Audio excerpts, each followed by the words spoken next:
É isso aí, galera, estamos de volta para mais um bloco e agora a nossa parte final, né? Com ela, Karina Koren, educadora musical, né? Musicista profissional, intérprete, né? Tanto para canto lírico como para canto popular, né? Vamos que vamos aí para essa parte final. Nós vamos tirar algumas dúvidas relacionadas a palco, né? Como é que funciona a presença de palco? Como que funciona ali, por exemplo, a dinâmica de você, cantora, você intérprete com a banda? Tem duas... Nossa, você cheia dessas coisas, tipo 1, 2, 3 coisas, porque eu acho que são vários tópicos a se posicionar, sabe?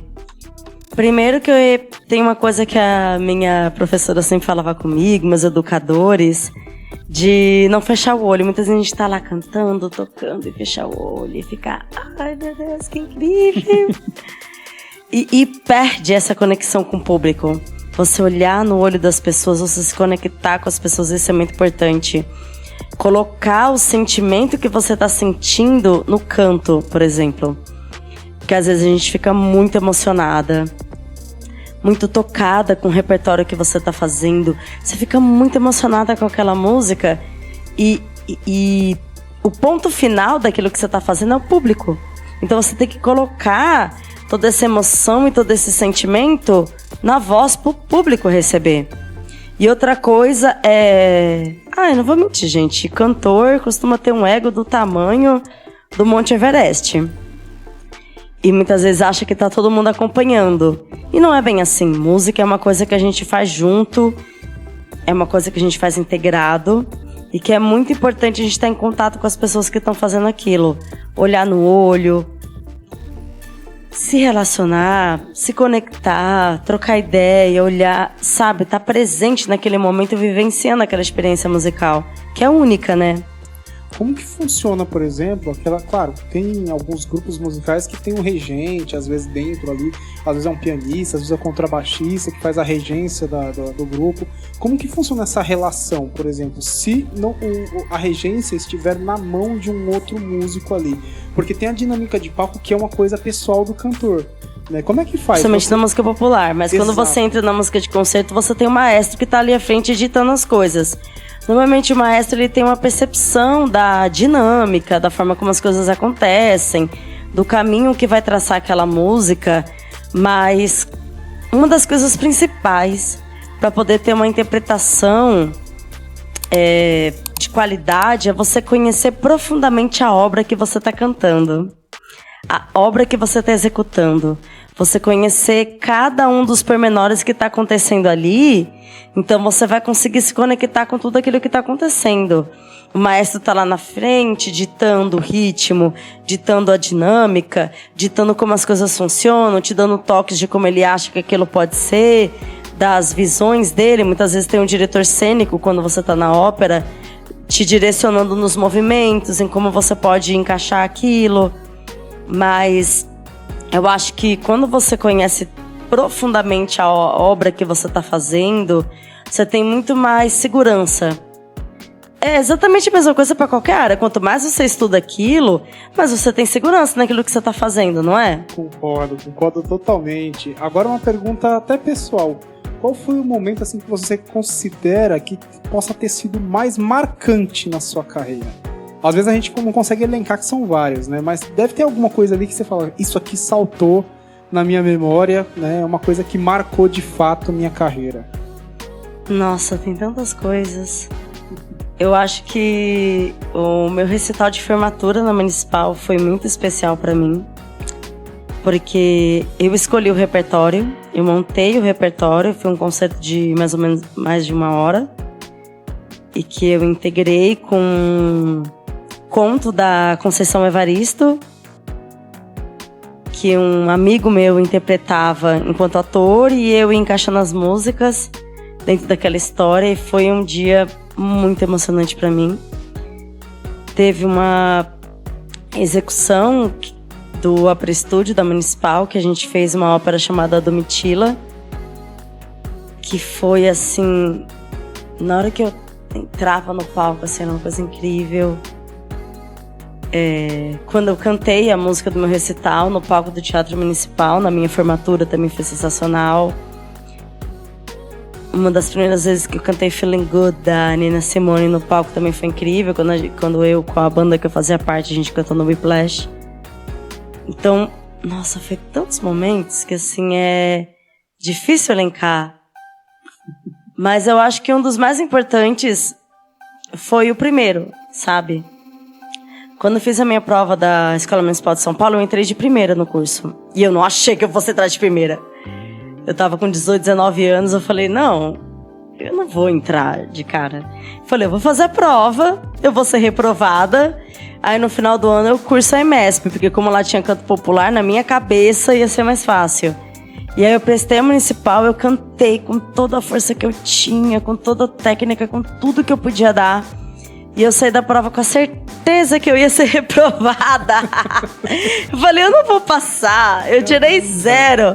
E eu fui aprovada. Que top. Então aquilo pra mim foi, tipo, sensacional. Eu não achei que aquilo fosse acontecer, foi uma surpresa.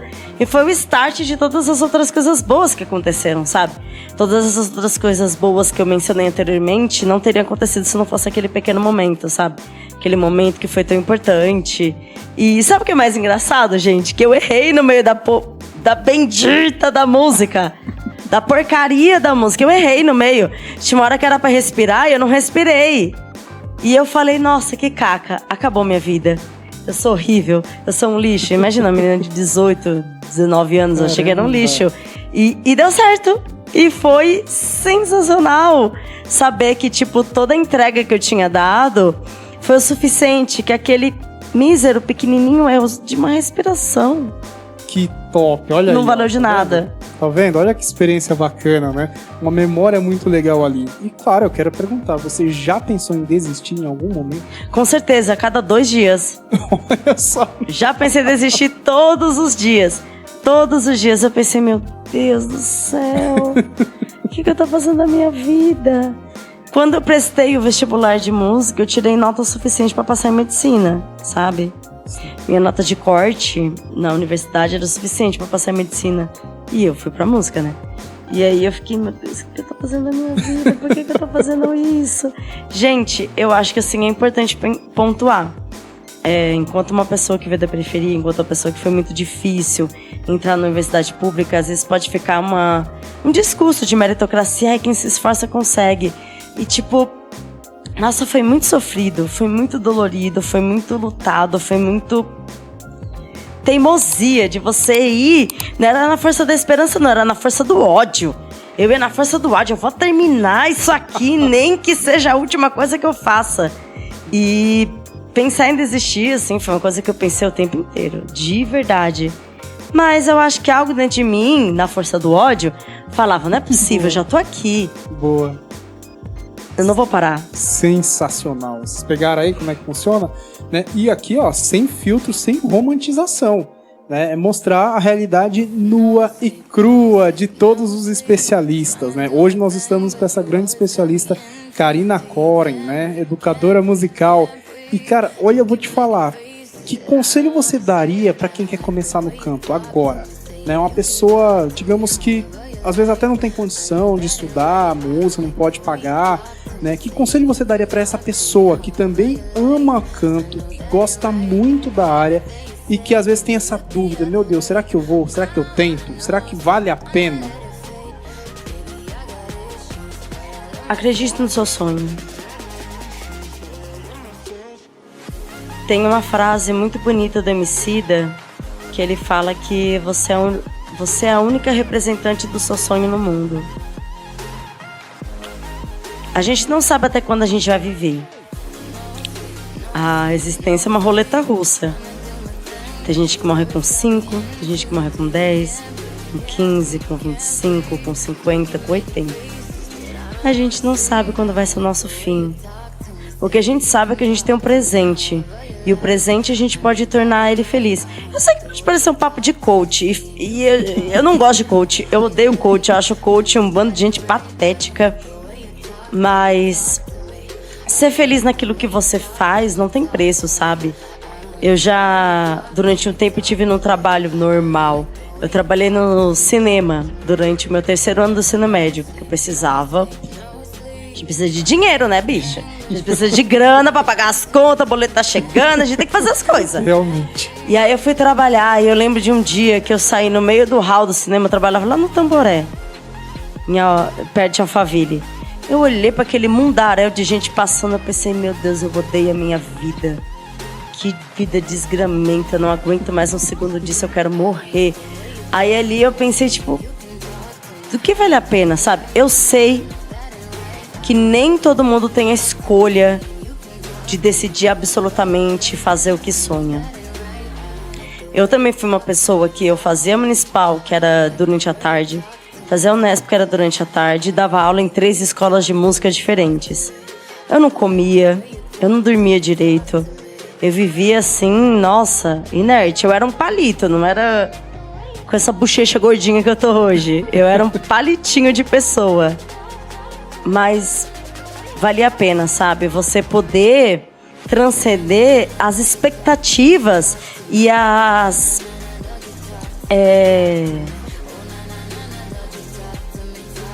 visões de mundo que as pessoas têm sobre você. De que você vai viver numa vida triste, de só trabalhar de segunda a sexta, numa escala 6x1, e é isso aí que a vida tem pra você. E vale a pena lutar, sabe? É difícil, é duro, é sofrido. Mas, nossa, quando você encosta a cabeça no travesseiro e você sente que você fez uma coisa que você ama, a sua existência faz sentido. E você sai das expectativas de mais uma pessoa que vai ficar no subemprego, de mais uma pessoa que vai viver na miséria, na pobreza. Ou mesmo você que é de classe média ou classe média alta, uma pessoa que vai viver no emprego que te faz infeliz. De uma coisa que você olha, nossa, mais uma vez esse trabalho chato, oh, meu Deus, eu quero morrer. Sabe, tipo, isso não vale a pena. Não sei se eu fui prolixa, mas é o que eu sinto. Maravilha, maravilha. E agora, claro, né, vamos dar uma filosofada aqui. Qual legado você imagina deixar como profissional de canto, como educadora, né, como pessoa também, né? Qual legado você imagina deixar? O que a Karina deixou nesse mundo aí? Eu acho que eu quero deixar que, apesar da dor, ainda vale a pena sorrir. Que a arte, que a música salva, que a educação é a única porta de libertação desse mundo, que esse mundo é muito injusto, muito desigual, mas que os nossos corações pulsam igualmente como todo mundo, independentemente da nossa raça, da nossa classe, da nossa orientação sexual, da nossa identidade de gênero, e de todas as barreiras que a sociedade impõe pra gente. A pureza do nosso coração transcende isso. Quando tá todo mundo junto, ouvindo uma música, se conectando com aquilo, a existência faz sentido. Nós somos seres que necessitam da arte. Desde os primórdios, desde as épocas das cavernas, sabe? A arte pulsa dentro de cada ser humano nesse planeta. E a gente não pode deixar essa beleza e essa pureza morrer, apesar de todas as dores e o sofrimento. Eu quero que as pessoas lembrem de mim como uma pessoa que foi forte, como uma pessoa que resistiu, mas como uma pessoa que teve amor, beleza, entrega, gratidão e força e paixão por aquilo que eu fiz, na minha voz, na minha arte. Ser querida pelos meus alunos, para que daqui 10 anos eles lembrem de mim com uma memória de carinho e de felicidade.